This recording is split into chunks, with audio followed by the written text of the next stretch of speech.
Me gusta. ¿Te parece si te presentamos? Vamos a presentarla. Sí, claro. La presento yo entonces. Dale. Es Anik. Anik Peter, 36 años, licenciada en Economía de la Universidad de la República. Correcto. Y con una maestría en agronegocios en la Universidad de Melbourne. Sí. Sí, correcto. En Australia. Llevas más de 15 años trabajando en los sectores públicos y privados, incluyendo roles en el Banco Central del Uruguay, el Ministerio de Desarrollo Social, donde fuiste la jefa de gabinete de Lema, como ministro. Sí. ¿Estuvimos bien? Sí. Perfecto. Excelente. Todo perfecto. ¿Qué otra cosa te gustaría que apareciera en tu presentación? ¡Qué pregunta! va directo a lo personal. Sí, claro. Bueno, me gustaría que apareciera sobre mi familia. Tengo 2 hijos. Bien. Iker, que tiene 5, y Amelie, que tiene 2 añitos. Amelie, hermoso. Es mi película favorita. Sí, es un nombre divino además, ¿no? Como muy musical, digo Sí, yo, me re encanta, lindo. Dulce. Y bueno, y tal cual como es su personalidad también, ¿no? Mira. Así proyectaste bien ahí. Sí. El nombre la encauzó bien. Sí. Y bueno, para mí la familia obviamente no solamente es mi cable a tierra, sino que es lo más importante que tengo, mis hijos, mi marido. Entonces creo que merecen un lugar en la presentación. Perfecto. Está muy bien. Están presentados entonces. Entonces vamos a también. decirlo así. Anik Peter, 36 años, licenciada en Economía, madre de 2 y esposa de 1. Sí. Bien, por ahora esposa de 1. Pues por ahora, Y veremos el nunca futuro. creo que sería esposa de múltiples. Nunca se sabe. Nunca se sabe, viste, que esto puede avanzar. Pero bueno, hoy actualmente está siendo la coordinadora técnica del comando de Martín Lema para la Intendencia de Montevideo. Es correcto. ¿Es correcto? Además, te está tocando dar muchas notas. Sí. Porque sí. Martín no está dando tantas notas. ¿Por qué Martín? Y bueno, porque somos un equipo, la agenda es apretadísima y él realmente está priorizando el estar en la calle, mano a mano. Le gusta mucho lo que es la recorrida, estar con los vecinos, se nutre de eso y bueno, no da el tiempo de atender todos los reclamos de prensa. Entonces, para lo que es explicar de las propuestas, siempre nos da una oportunidad en el equipo de decir, bueno, vayan ustedes, expliquen. Les da espacio. Exactamente, sí. ¿Sí? Él trabaja mucho de esa forma también, ¿no? Trabajo en equipo. Bien, ¿y cómo ves la campaña? Esta campaña, porque nosotros la estamos categorizando como medio frita. Sí, La campaña. Es como que todo el mundo quedó agotado de la Nacional y es como que... Ay, sí, hay cierto cansancio. Lo que pasa que mi visión obviamente es muy subjetiva. Bueno. Porque nosotros lo estamos viviendo Agotados. a full y no empezamos hace 2 meses, empezamos hace mucho tiempo atrás con este proyecto.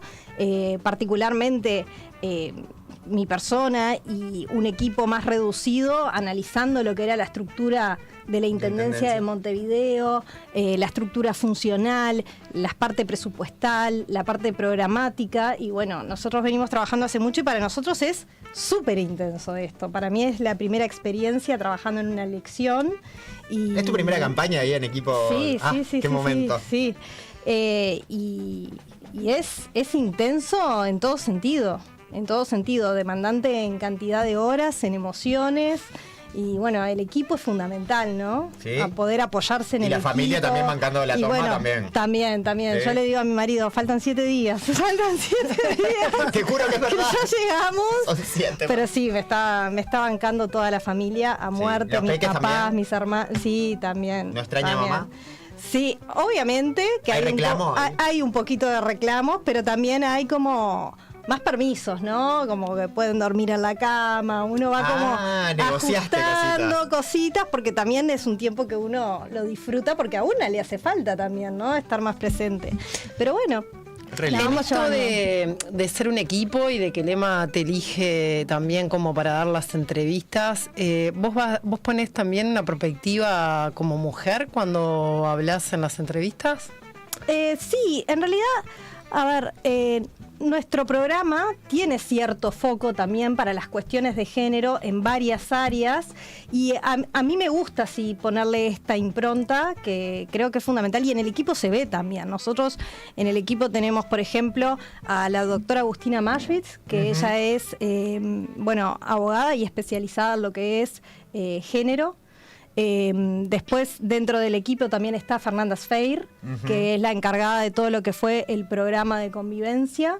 y también tiene un foco bastante fuerte, y ahí también me gustaría como aclarar un poco, porque a veces se habla de el programa de Martín Lema que quiere privatizar todo, cerrar todo, cuestiones por el estilo, y yo siempre digo, no es así.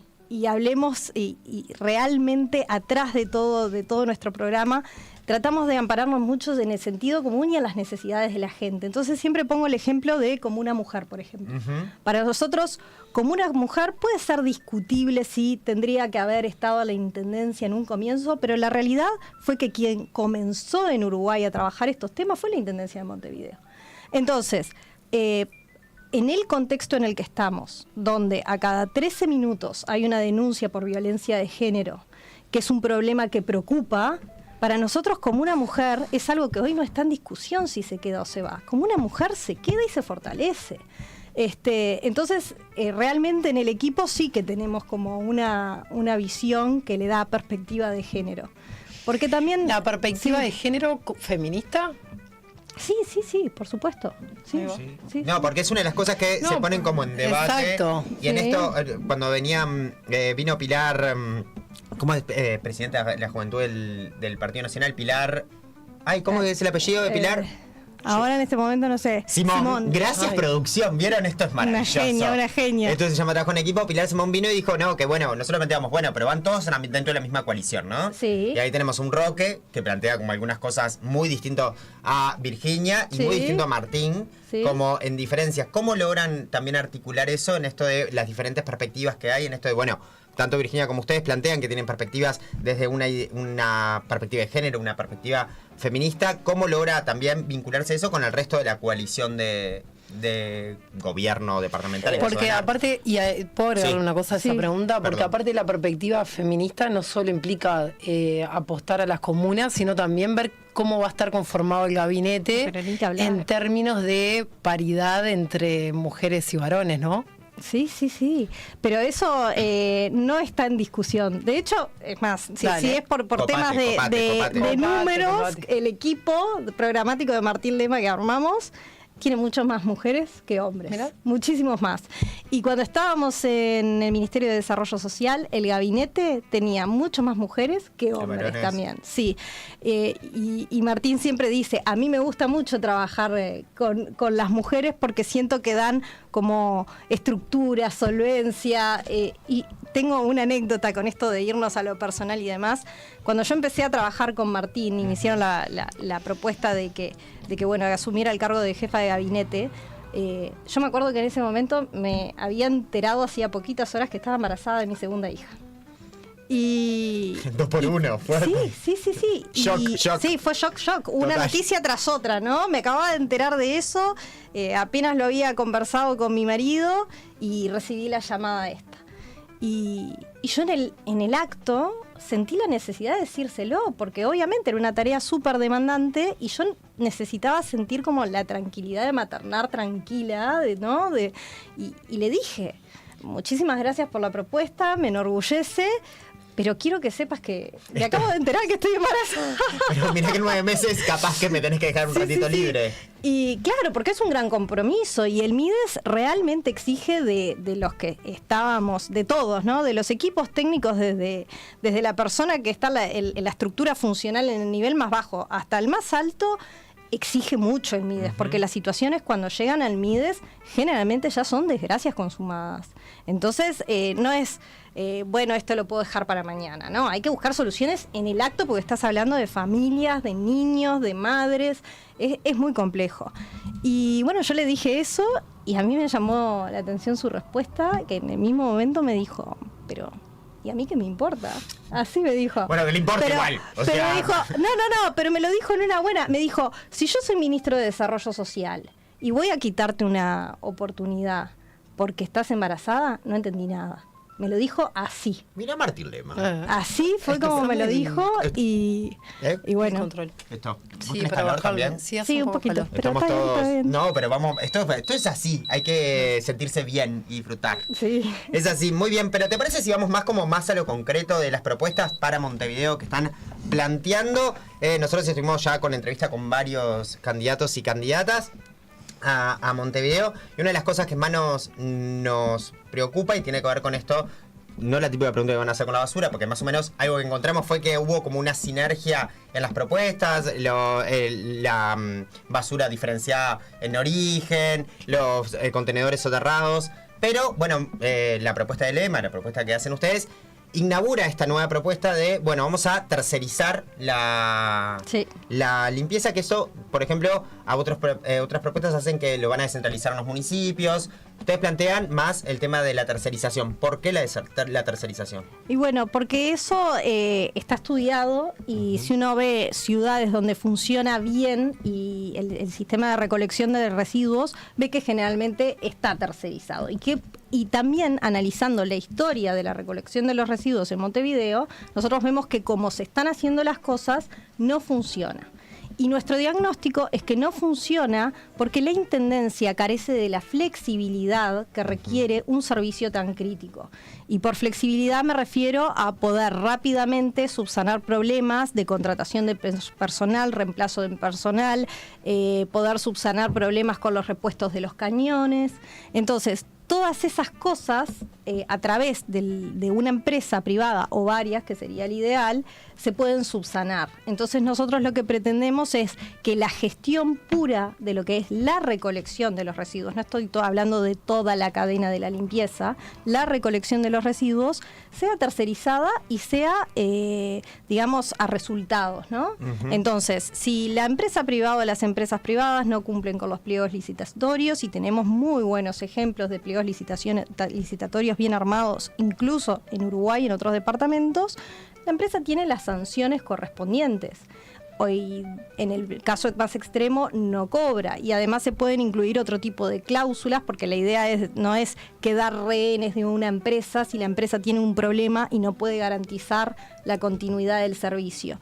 Entonces ahí se ponen cláusulas de que si la empresa presenta algún tipo de problema que le implique interrumpir el servicio, directamente queda toda la planta operativa, los camiones a disposición de la Intendencia para que los pueda operar. Entonces creemos que es una forma de poder garantizar altas frecuencias de recolección, uh-huh, que eso hoy en día no está sucediendo.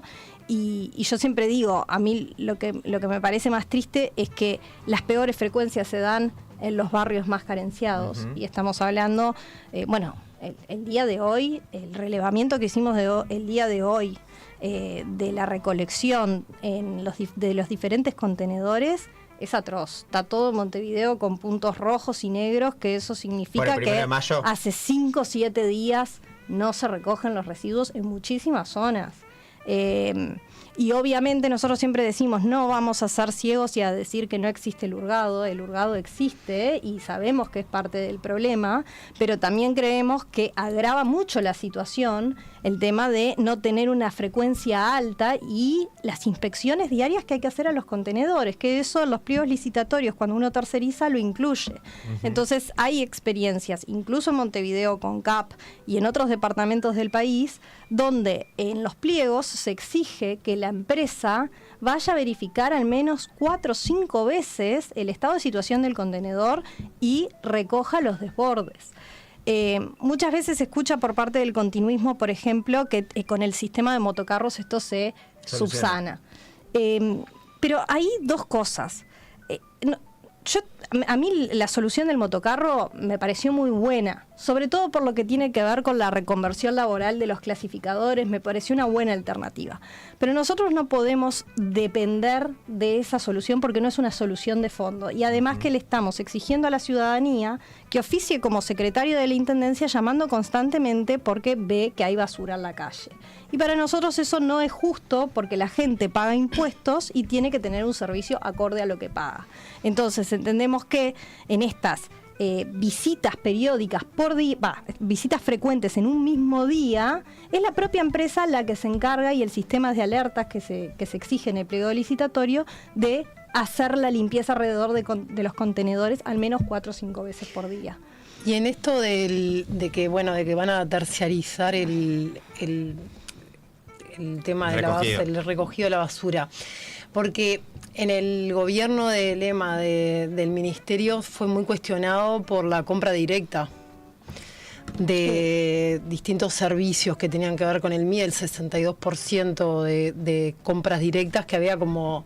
Se cuestionaba esto de que no habían habido como licitaciones que se habían hecho compras directas. ¿Ustedes tienen pensado hacerlo en compra directa esto también? No, por supuesto que no, porque además viola los requisitos del TOCAF. No se podría hacer eso porque se excede de los montos. Lo que sí, yo el porcentaje del MIDES no lo tengo fresco, pero me gustaría hacer una comparación. Dale. Nosotros vemos la Intendencia de Montevideo, tiene más de un 90% de sus procesos de adquisición son a través de compras directas. Y por encima, no sé, te repito, el porcentaje de compras directas del MIDES, pero el MIDES es muchísimo más justificado, porque las situaciones de emergencia te obligan a salir a hacer compras directas. Sí. En el caso de la Intendencia, con 35 años de expertise en la materia, decir que por cuestiones emergentes tengo que tener un 90%... a través ¿No de tuvo compra la Intendencia que también responder a urgencias en el mandato, esto del tema del agua, el tema también de todo lo que tuvo que ver con la pandemia? Las comunas, por ejemplo, las comunas mujer son una respuesta departamental de una política que debería ser nacional y demás. Es verdad que la Intendencia, como está hoy, tiene dispositivos que requieren de urgencia y que obviamente hay mecanismos que tienen que... la compra directa, por eso es un instrumento que existe, ¿no? Porque a veces hay que actuar urgentemente. Igual. El tema es la cantidad de veces, ¿no? Porque cuando uno analiza las compras directas que hay cosas que dice, bueno, pero... planificámelo y hacerlo por licitación. Lo podemos planificar y lo podemos licitar y hacer un proceso mucho más abierto, más competitivo y que dé más garantías, ¿no? Entonces... Por ahí, a mí me quedó con esto de la tercerización. Yo creo que tercerizar significa comprarte un problema con ADEOM. Porque hay un tema de derechos diferentes en el mundo privado que en el mundo público. Claramente va a ser asimétrico el salario que van a recibir los recolectores de la Intendencia con los recolectores de la tercerizada, y eso hay un nivel, se analiza la precarización respecto a eso. Sí. ¿Cómo afrentan eso? ¿Va a haber una prima en la Intendencia para estas empresas para que el salario no se despegue tanto entre el público y el privado? ¿Es una tensión para bajar el salario del público respecto al privado? Porque esto va a ser lo que te va a salir, ya me imagino de OMCOM, tipo... el grito en el cielo al segundo día que quieran tercerizar. Sí, yo lo que digo siempre es que si los intereses de ADEOM están alineados con los intereses de la ciudadanía, no deberíamos de tener ningún problema. Porque acá, con el tema de la basura, estamos fallándole a los montevideanos. Como te decía, le estamos fallando a los montevideanos que están en los lugares donde hay mayor desigualdad. Y entonces yo creo que si alineamos objetivos... porque el principal desvelo de Martín Lema y su equipo es justamente eso, darle lo mejor a los montevideanos y atender los reclamos de los montevideanos, no debería haber problemas y soluciones, conversando, se deberían de encontrar.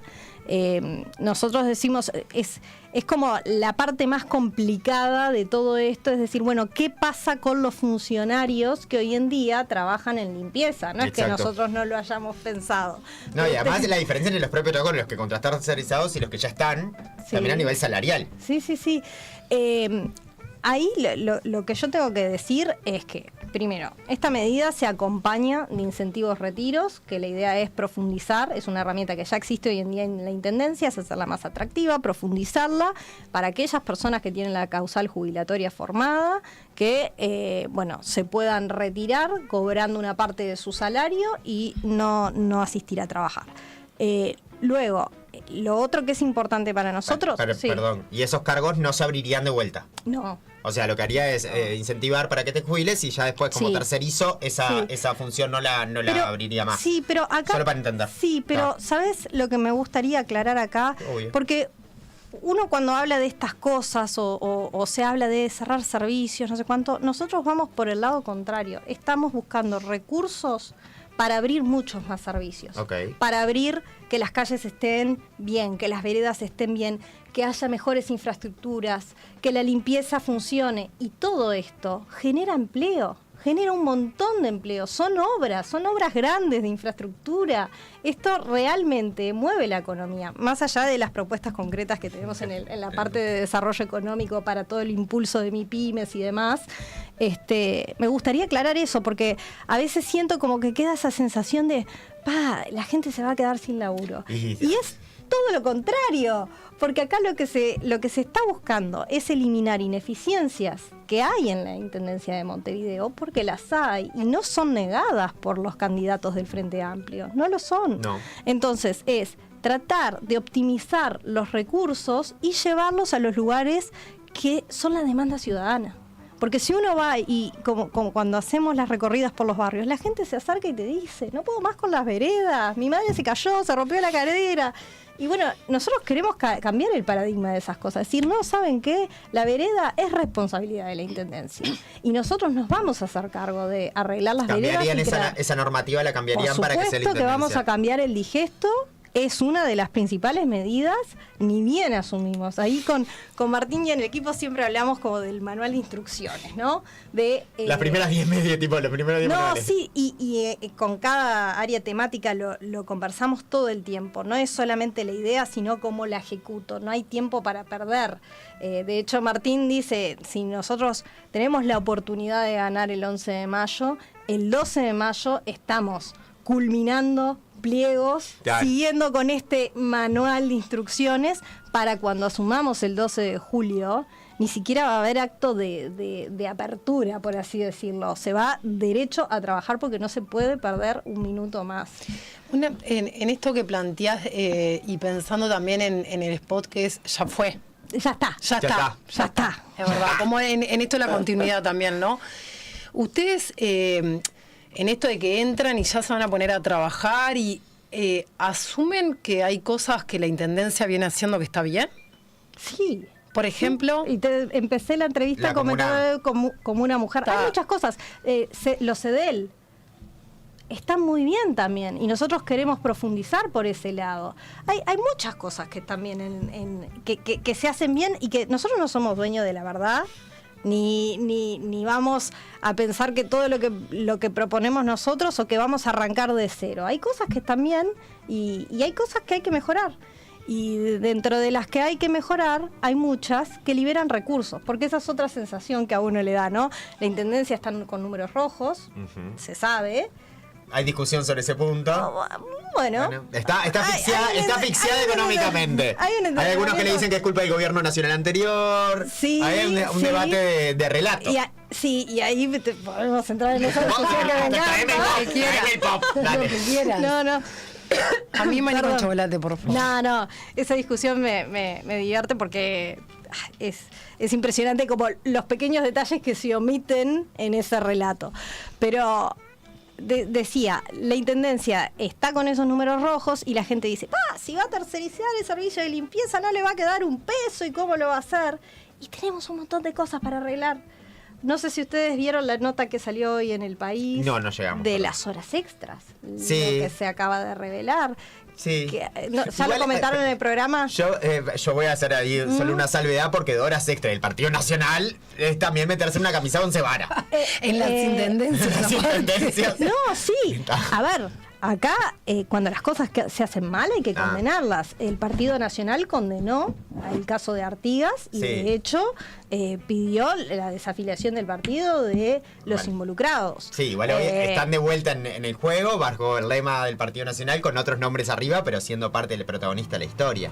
Entonces ahí es como en esto de tensar. Hay que ver, yo acá lo que voy es, nosotros tenemos más de 10 millones de dólares anuales que se van en horas extras. Sí. El intendente Zunino, ahora hace un ratito lo escuchaba, salió a decir que eso era habitual y en términos porcentuales con la masa salarial, no es significativo.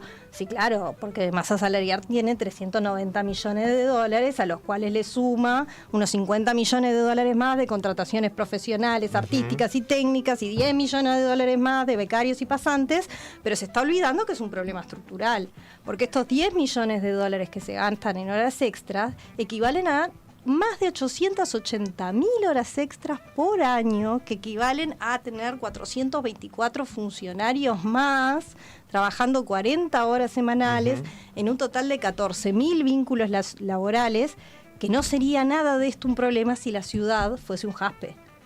Pero no es lo que está pasando.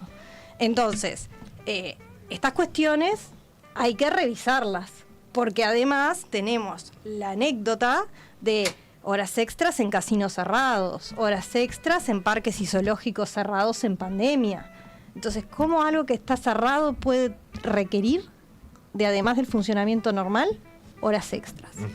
Y lo que salió hoy tiene el agravante de que estamos hablando de la autorización de hacer horas extras por funcionario de 180 horas.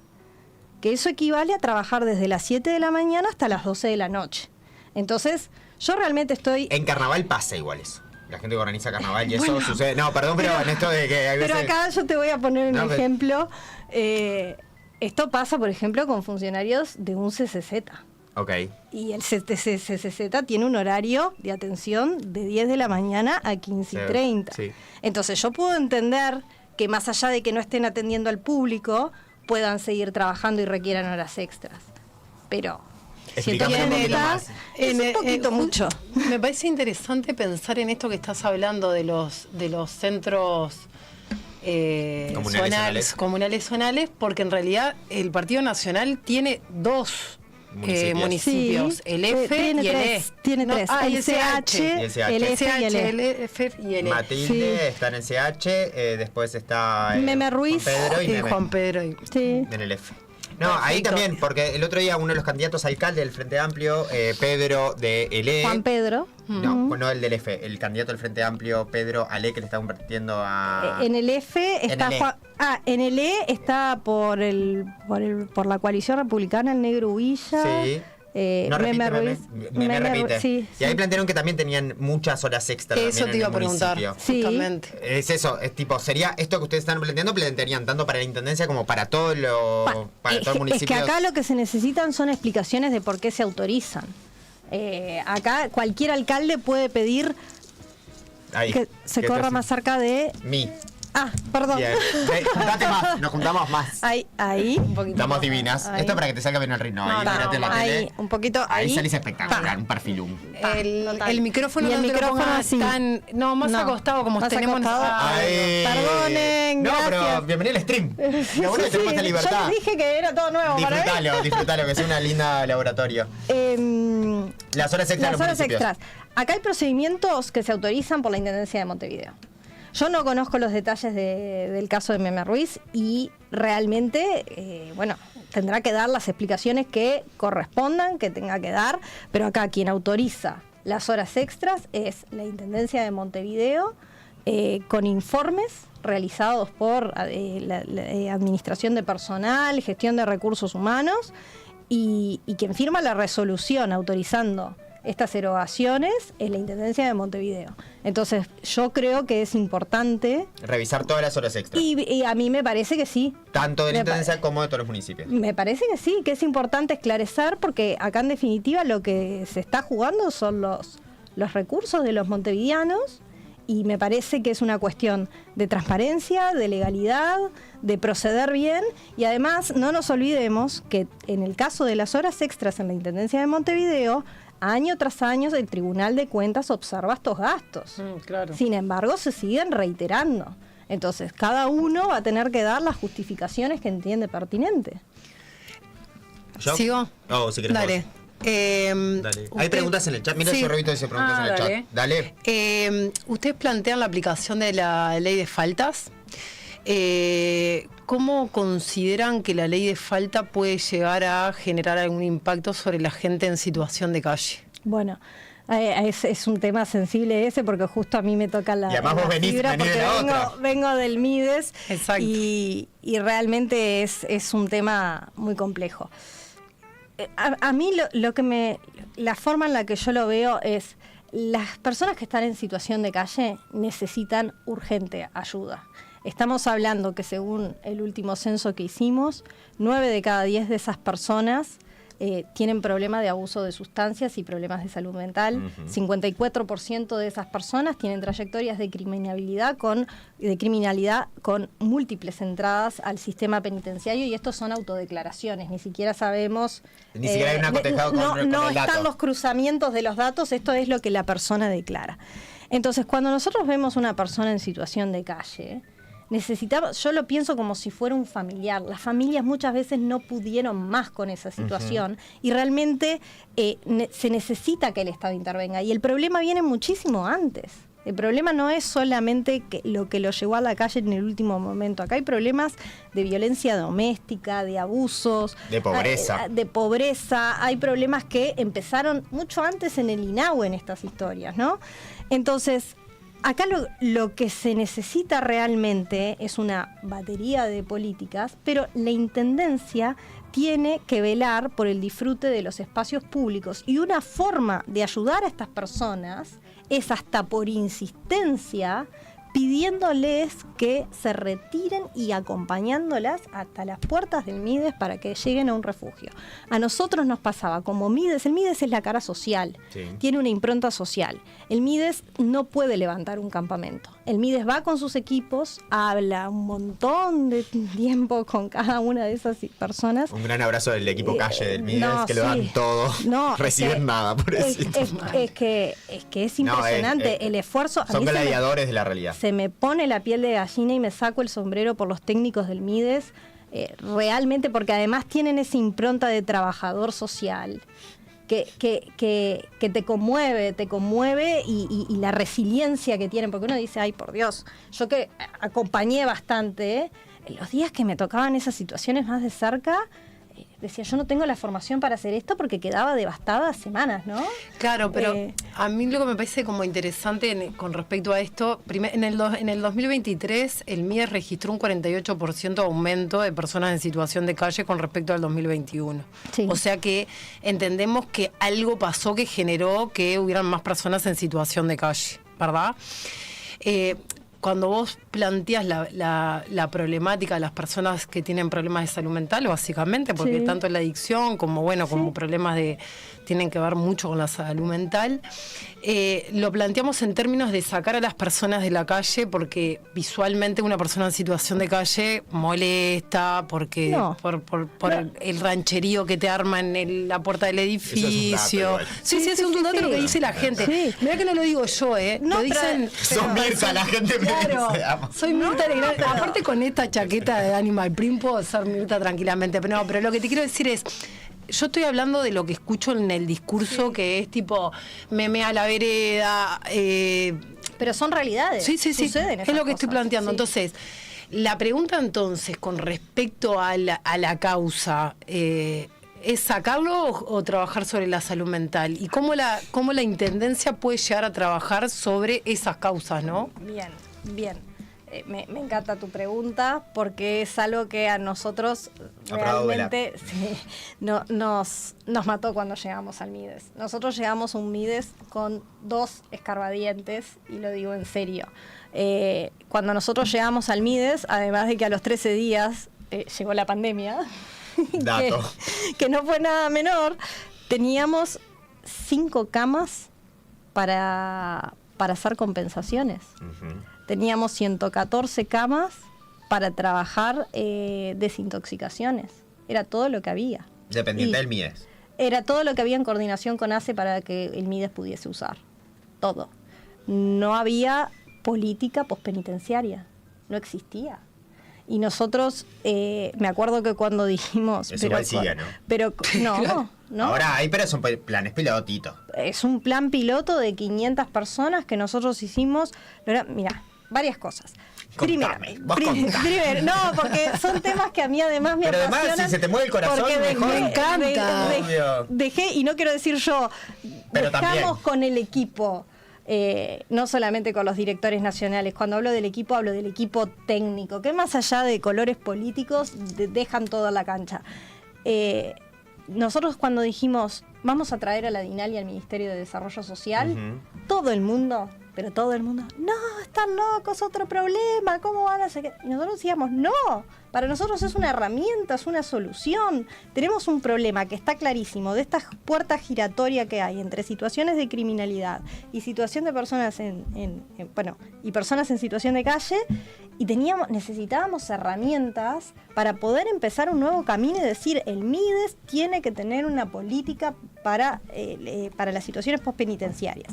Entonces, por primera vez en el gobierno anterior, empezamos a llevar los equipos del MIDES adentro de las cárceles. Eso no sucedía, para trabajar en el pregreso. Es más, de hecho tuvimos una especie de, que creo que ahora continúa, la primera oficina territorial del MIDES instalada adentro del CONCAR, del ex CONCAR. Eso por un lado. Por otro lado dijimos, vamos a armar el plan de inclusión asistida, que fue un programa que empezó con 500 personas y que se empezaba a trabajar ya desde el pregreso y se le daba un kit para ayudar a esta reinserción social a las personas que salían sorteadas para este plan, y se les entregaba una tarjeta STM con boletos, se les entregaban boletos interdepartamentales si habían declarado lejos, que vivían lejos, se les entregaba la cédula de identidad, porque la gran mayoría salen sin su cédula. Eso es gracioso, ¿no? Entre gracioso y triste, ¿no? Estás en la cárcel, pero no tenés cédula. Es como, en serio, el Estado no se hizo cargo tuyo. Bueno, estás bajo tu tutela, mi amor. No, y aparte aumentaron bastante las personas privadas de la libertad en el gobierno también. Sí. Vienen aumentando de forma significativa hace muchísimos años, por desgracia. Sí. Entonces, cuando uno ve esas cosas, y además les voy a decir lo más lindo, este piloto se hizo con el apoyo de la Universidad de Montevideo, que se encargó de todo lo que fue todo lo que fueron las garantías para que fuera un piloto que respetara todos los criterios metodológicos, estadísticos, para poder hacer una evaluación de impacto. ¿Qué pasa con el grupo de estas personas que al ser liberados reciben todo este acompañamiento y este apoyo? ¿Qué impacto tuvo respecto a los otros que salieron de las mismas características en cuanto a reincidencia? Y la reincidencia bajó al 27%. Cuando la reincidencia era del 60%. O sea que dando oportunidades quizás que pasan cosas. Y sí. Maybe. Y no sí. Pudimos frenarlo, ¿no?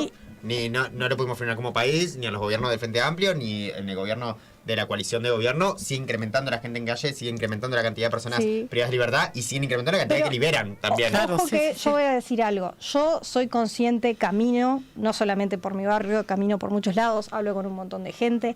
Uno ve gente en situación de calle.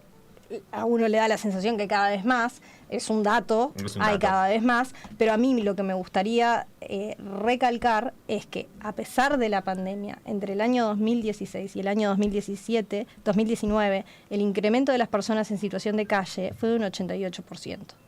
Y del año 2019 al 2023 fue mucho menor, tú lo decías. Se desaceleró por primera vez. Pero sigue aumentando porque ahí... Sí, los porcentajes pueden ser como cosas, pero el numerito de personas es mayor. Hablemos, o sea, con todo... Yo no estoy diciendo lo que estoy diciendo es, sigue siendo más gente en calle. Estamos en 5 palos, es un delirio. A ver, hay que ser honestos intelectualmente. Exacto. Hay mayor cantidad de personas en situación de calle, pero cuando uno quiere revertir la tendencia, mirá ese fruncio. Guiño, guiño. Cuando uno quiere revertir la tendencia, lo primero que tiene que suceder es desacelerarse el proceso de crecimiento. Sí. ¿O no? Claro. Sí. La pregunta es cómo. Es lo que va generando un punto de inflexión. Totalmente de acuerdo. El tema es el cómo. Exacto. Entonces, ¿cómo lo podemos hacer? Yo creo que nosotros lo pudimos hacer porque si bien hay todo un relato del desmantelamiento del MIDES, desde que se cerraron políticas...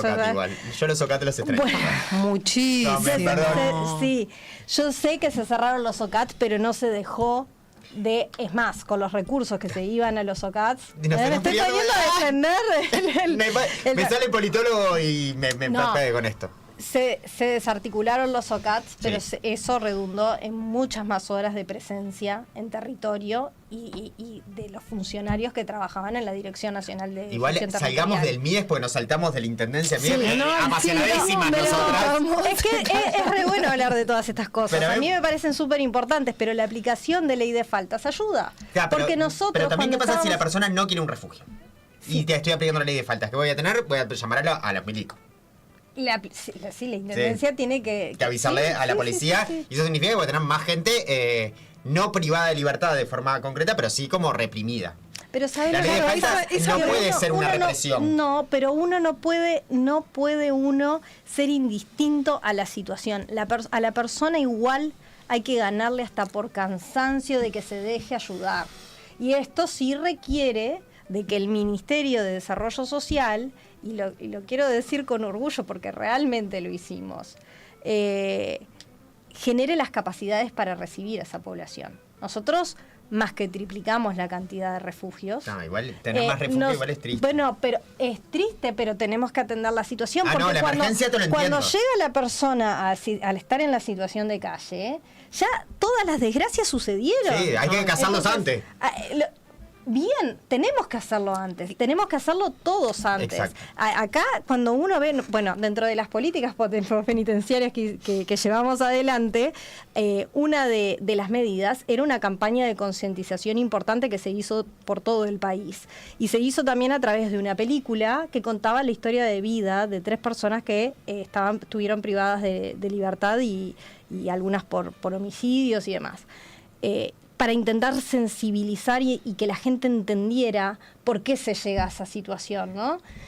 No sé por qué venía esto de... Estábamos en la ley de falta. Si la ley de falta era represión o no represión. Cuando uno veía esa película, que cuando yo la vi, que Eriza, siempre está en YouTube.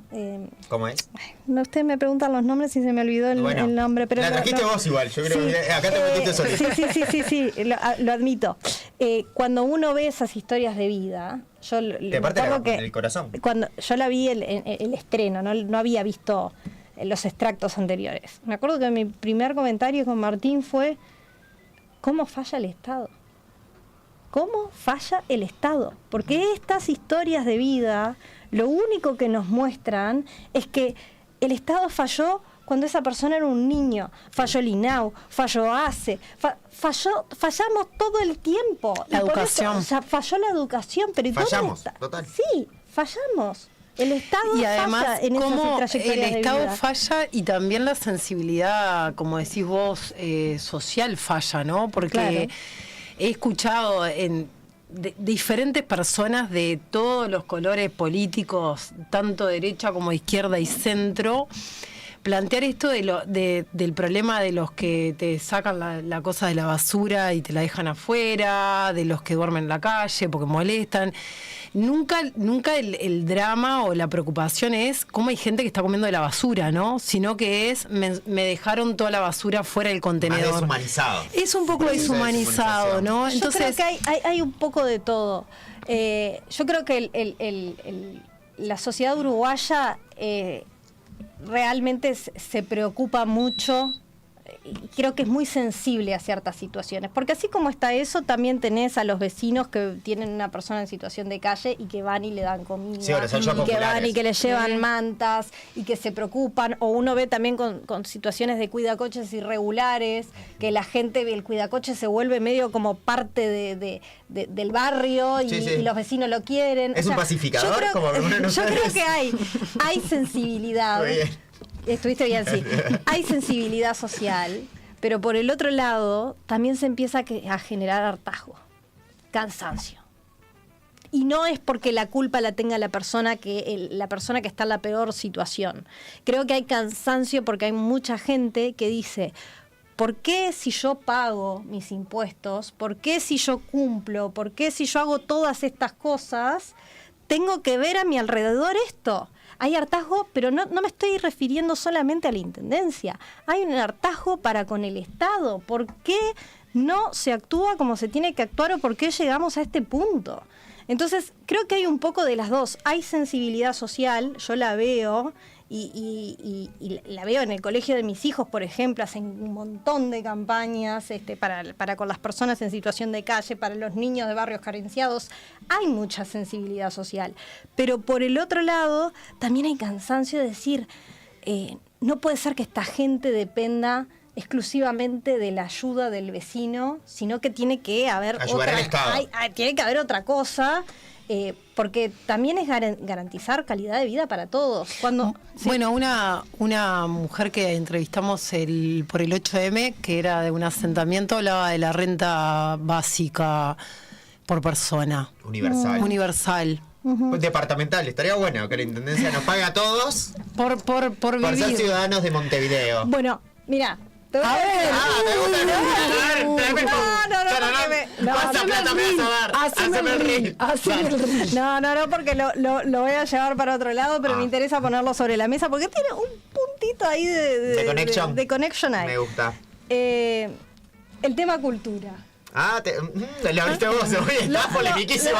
Pero lo hago con alegría, además me siento muy cómoda acá. Me encanta. El tema cultura. Nosotros, por ejemplo, también, el gobierno de Lema va a serruchar toda la cultura. Nosotros tenemos en nuestro equipo de cultura Mariana Weinstein, que es un honor trabajar con ella y va a ser la primera en salir a defender la cultura. De verdad. Reciben unos palos, pobrecita. Sí, pero es una apasionada por la cultura. Y se formó para eso. Entonces, nosotros, por ejemplo, en el programa de cultura, una de las propuestas que a mí más me emociona y que le decimos vamos a cambiar el paradigma de cómo se hacen las políticas culturales. Toda la expectativa.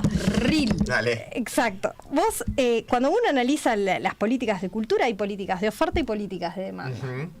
Bueno, la Intendencia de Montevideo realmente ha desarrollado mucho lo que son las políticas de oferta. Sí, ofrece mucho espectáculo, muchas cuestiones culturales. Esquina de la cultura, gente que educa en la cultura, tambores, que enseña tambores, distintos talleres.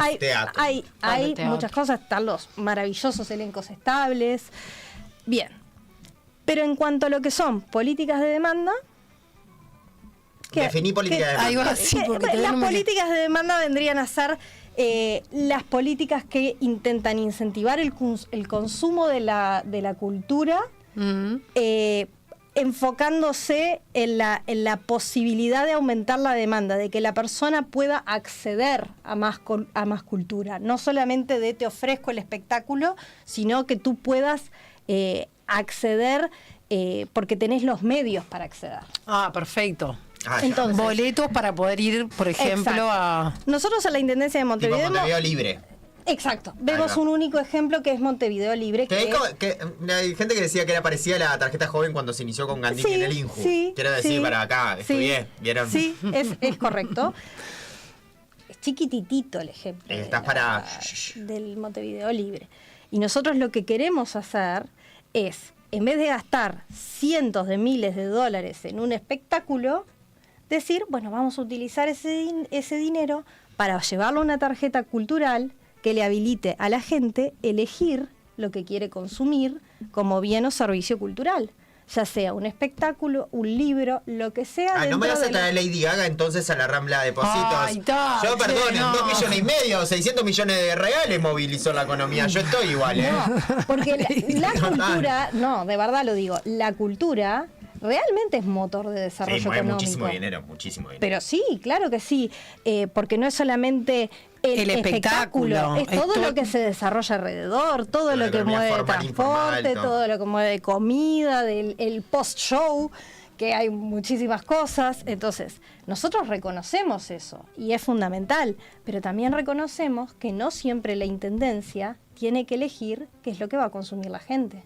Mirá. ¿Por qué no le damos a la gente la oportunidad de elegir qué quiere consumir? Sería una transferencia a la gente para que use en el mundo privado o en el mundo de la oferta que existe ese dinero. Sería una redistribución de esos gastos.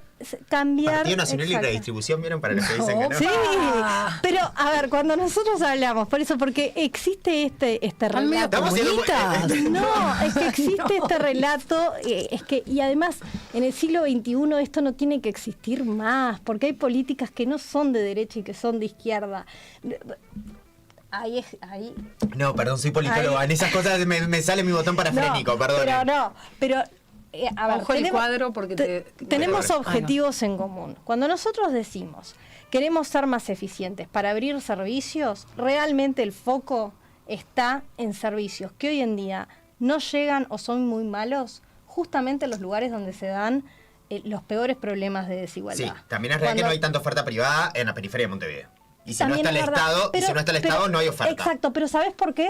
Te voy a decir algo. Contame. Te voy a decir por qué. Dale. Porque las políticas de desarrollo urbano que se han implementado en estos últimos años fueron prácticamente inexistentes. La forma en la que se pensó el diseño del tejido urbano quedó congelada en 1998 con el último plan de ordenamiento territorial, nunca más se actualizó, no se pensó el desarrollo urbano en términos de sistema de transporte y eso excluye a la gente y va acentuando esa exclusión, y para el que no tiene esa exclusión va acentuando la expulsión, que es otro fenómeno que se da en Montevideo. Mucha gente se va de Montevideo a otro departamento buscando mayor calidad de servicios. Entonces, en estos lugares periféricos o en los barrios más carenciados, tenemos problemas de saneamiento, tenemos problemas de iluminación, tenemos problemas de acceso al sistema de transporte público. Tenemos problemas de acceso a servicios y se están construyendo ciudades en lugares que no son ciudades porque no tienen todos estos servicios. Pero es porque la gente construye donde puede. La gente construye donde puede y yo soy la primera en defender la libertad de que cada uno tiene que vivir donde quiera y donde pueda. Pero como autoridad de la Intendencia de Montevideo, yo tengo que planificar la ciudad y planificar políticas de densificación mayor de población en lugares donde ya tienen los servicios. ¿Por qué? Porque llevar el saneamiento, llevar la iluminación, llevar las calles, llevar las veredas, me sale muy caro. Obvio. Entonces yo no puedo permitir tener que armar toda esa infraestructura para 200 familias, cuando mi error fue que nunca esas 200 familias tuvieron que estar ahí, porque tendría que haber usado instrumentos de políticas territoriales que tiene la Intendencia de Montevideo para decir, planifiquemos y densifiquemos esta zona que ya tiene todo. Y eso es lo que termina yendo en contra de la exclusión, que es lo que todos queremos. Es lo que quiere el continuismo y es lo que quiere Martín Lema. No queremos que haya montevideanos excluidos. El tema es cómo lo hacemos. Bien. Y nosotros lo sabemos hacer. Nos queda muy poquito tiempo. Yo tengo una pregunta sobre el peleador. Ay, dale. Sí, estoy re en confianza. Ya estamos de chivo. Estamos bien. Pero ahora quiero ir solo a streaming. ¿viste? Somos únicos igual, o sea, todo lo demás son copias. No, nosotros, una de las publicidades que sale en YouTube de Martín Lema es que a mí me parece que esas cosas los políticos no tienen que hacer, que es, vamos a construir todas las veredas, vamos a arreglar todas las que están rotas, fin. Esa es como la promesa de campaña. Y es tipo, ¿cuántas veredas hay en Montevideo? ¿Lo tienen relevado? ¿Saben cuántas veredas faltan? ¿Y cuánta plata sale eso? Sí. Te voy a decir dos cosas. El relevamiento está. ¿Cuántas veredas tenemos? No, me están matando. ¿Dónde lo puedo buscar? Pero lo tengo. Pero pasanos. Para que no perder credibilidad, les paso mi pedido de acceso a la información pública que hice a la Intendencia. Y si ven la fecha, van a creerme de que esto es un trabajo serio, porque les estoy hablando de mitad del año pasado y mucho antes. Pero estabas en el Mides ahí. ¿Estabas preocupada ya por la cosa? Ya estaba en el Parlamento. Ya estabas en el Parlamento. Ya me había ido del Mides. Si no te iba a juzgar un poquitito. El Mides no te da. No. ¿Dónde está mi socat? El Mides no te da margen de acción para nada más que sea el Mides. Eso hasta yo, para la presentación que faltó, fui docente de gestión y administración de la UDELAR más de 10 años y en el Mides, cuando asumí el rol de jefa de gabinete, con todo el dolor del mundo tuve que dejar. Que dejar las clases. No hay opción. En el Mides no hay opción. Cuando yo digo no dormimos, es que no dormimos, de verdad. Entonces, hace mucho tiempo hice un pedido de acceso a la información pública a la Intendencia, donde pedía el relevamiento del estado de situación de las veredas, y tenemos realmente todas, hasta los porcentajes en función de calidades, de buena, mala, muy mala, porque la Intendencia lo tiene también. Eso por un lado, eso está, y el equipo que está llevando eso obviamente tiene todos los números tan al detalle, perdonen, pero de las 11 áreas temáticas el micro detalle poco me da para manejarlo. Pero lo otro, el tema del costo de las veredas, y quiero aprovechar a dejar esto bien claro. A mí me parece irresponsable cuando se hacen anuncios de cuánto saldría hacer pero están prometiendo hacerlo. Estamos prometiendo hacerlo y no significa que no tengamos números. No. Lo que digo es que es irresponsable decir, me va a salir $77 millones y lo voy a hacer en 7 años.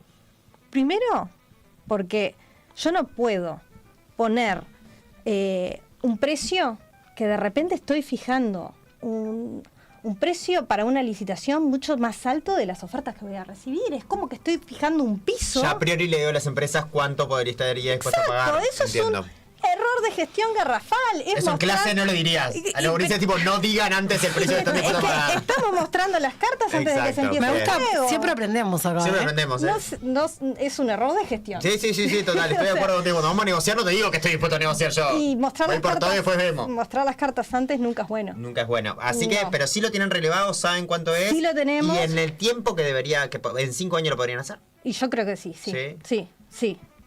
Sí, no tengo dudas. Me gusta la convicción. Sí. Estamos cerrando literal.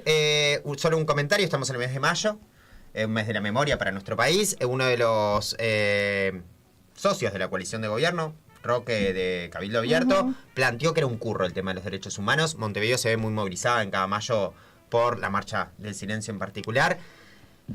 ¿Qué pensás de esto? Porque ahí genera sabemos que hay diferencias. Sabemos que hay diferencias y están acumulando votos con gente que dice esto y creo que a todos los uruguayos y uruguayas nos impacta también saber cuáles son los posicionamientos respecto a estos temas. A mí me cuesta hacer valoraciones no quiero hacer valoraciones. No, pero puedes decir qué pensás vos. ¿Te parece que los derechos humanos son un curro? No, por supuesto que no. Sería no, jamás diría eso y creo que...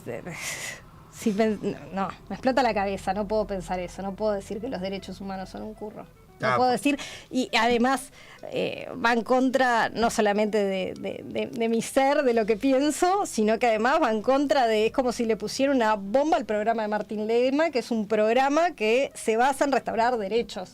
Es restaurar derechos, el derecho de tener una ciudad limpia, una ciudad iluminada, una ciudad con oportunidades, una ciudad que piense en planificación territorial para evitar que se siga generando la exclusión, que se siga generando la expulsión, una ciudad que dé oportunidades desde los emprendimientos, desde la movilidad. Entonces, me tengo que parar en una vereda opuesta. Ok. Divino, me encantó, me divertí muchísimo, aprendí un montón. Se nos pasó una hora. Contale a Lema que somos buenísimos. Que lo reinvitamos a Lema. Que lo invitamos, que venga. Lo perseguimos, además queremos felicitar a la producción por el nivel de tipo atomice que tuvo Martín Lema para que viniera alguien. Cuasi acoso. Sí, pero nos encantó que hayas venido vos porque muy cálida. Y además hermosa, cálida. Muchas gracias. Muchas gracias por la claridad y bueno, a las órdenes cuando quieran. Veremos después de las elecciones para ver, porque también sea oposición o gobierno, hay que generar encuentros y puentes para construir el Montevideo que necesitamos. Sí.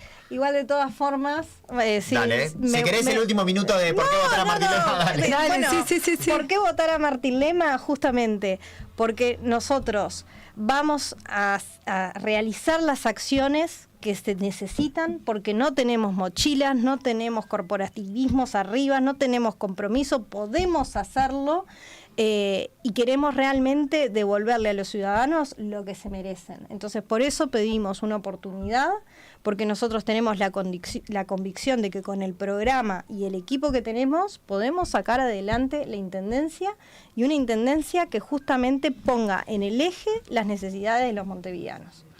Así que vamos por una oportunidad para el 11 de mayo. Muy bien. Bárbaro. Muchas gracias, Ani. Muchas gracias por colgarte todo este tiempo. Además, te preguntamos. Te atomizamos. Hemos paseado por todos lados. De todo, pero me encantaría hablar más del MIDE. Bueno, eso podemos. Nosotros tenemos una dinámica.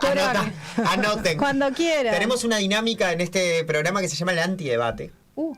Que es los puntos de encuentro entre personas que piensan distinto y a ver cuántos puntos de encuentro podemos encontrar. Creo que el desarrollo social es una de las tareas a poder pensar. Vamos a conectarla con uno al frente para que claro, debatan. Me imagino tipo Gonzalo Sibila ella, así, tiki, y peleando ahí, me gusta, tenemos mucho raíces. Gonzalo Sibila que se quede tranquilo porque cuando tenga la necesidad de que se aplique ley de faltas, como nosotros la tuvimos muchas veces, si tenemos la oportunidad de ganar la intendencia, le vamos a dar una mano. ¿Sos rápida? Y le vamos a llevar a las personas que necesite sacar de espacios públicos porque necesitan atención urgente. Va a contar con la Intendencia de Montevideo, va a contar con ese apoyo porque lo vivimos y sabemos lo importante que es.